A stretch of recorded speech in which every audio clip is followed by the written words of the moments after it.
কে তাকে হসপিটালে নিয়ে গিয়েছিল, ওটাও আমরা বের করার চেষ্টা করছি। এবং ওই দিনই রাতের কোনো একটা সময়ে মাধুরী বিশ্বাস হসপিটালে মারা যায় এবং পরদিন তো আমরা সংবাদ পেয়েছি, এটা আমি বললাম, যার ফলশ্রুতিতে মামলা হয়েছে পরবর্তীতে। এবং গত 14 তারিখে এর মধ্যে যে তার মেয়ে শ্রেষ্ঠা এবং তার লাশ তার আত্মীয় স্বজন এসে শনাক্ত করে তাকে নিয়ে যায়, নিয়ে তাকে তার বাবার বাড়ি এলাকায় দাফন করে।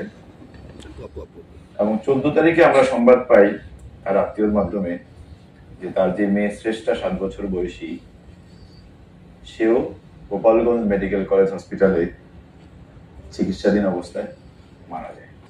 এবং যখন আমরা এই বিষয়টি জানতে পারি এবং জেনে আমরা তার পরবর্তীতে বিধান দাসকে গ্রেফতার করি এবং বিধান দাস, আমি এতক্ষণ যা বললাম আসলে এটা বিধান দাসেরই জবানবন্দি।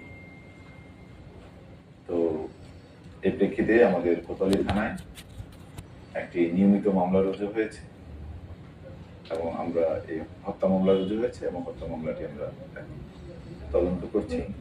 এবং বিধান দাস এই মুহূর্তে জেলহাজতে আছে। তার বয়স আনুমানিক 25 বছর হবে। সে বালি কাটার যে জাহাজ,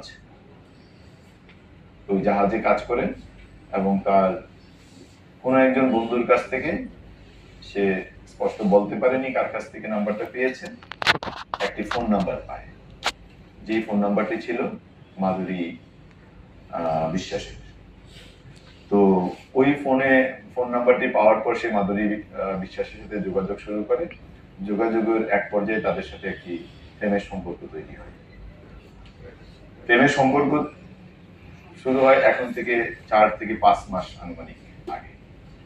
এবং এটা ফোনের যোগাযোগ, ফোনের কথাবার্তা এর মধ্যে সীমাবদ্ধ ছিল। এবং এই প্রেমের সূত্র ধরে বিধান দাস বিভিন্ন সময় মাধুরী বিশ্বাসের কাছ থেকে বিভিন্নভাবে টাকা পয়সা নিত। এটা জোর জবরদস্তি করে নিত বিষয়টা তা না। সে বিধান বলেছে সে মাধুরী তাকে বিভিন্ন সময় টাকা দিত তার দাদিকে চিকিৎসার জন্য, কিংবা তার কোনো কাজে লাগলে তাকে দিত। এই পরিমাণগুলো 3000, 2000 এইরকম পরিমাণ। এবং কয়েকবার সে নিয়েছে, 3-4 বার নিয়েছে এরকম সে বলেছে।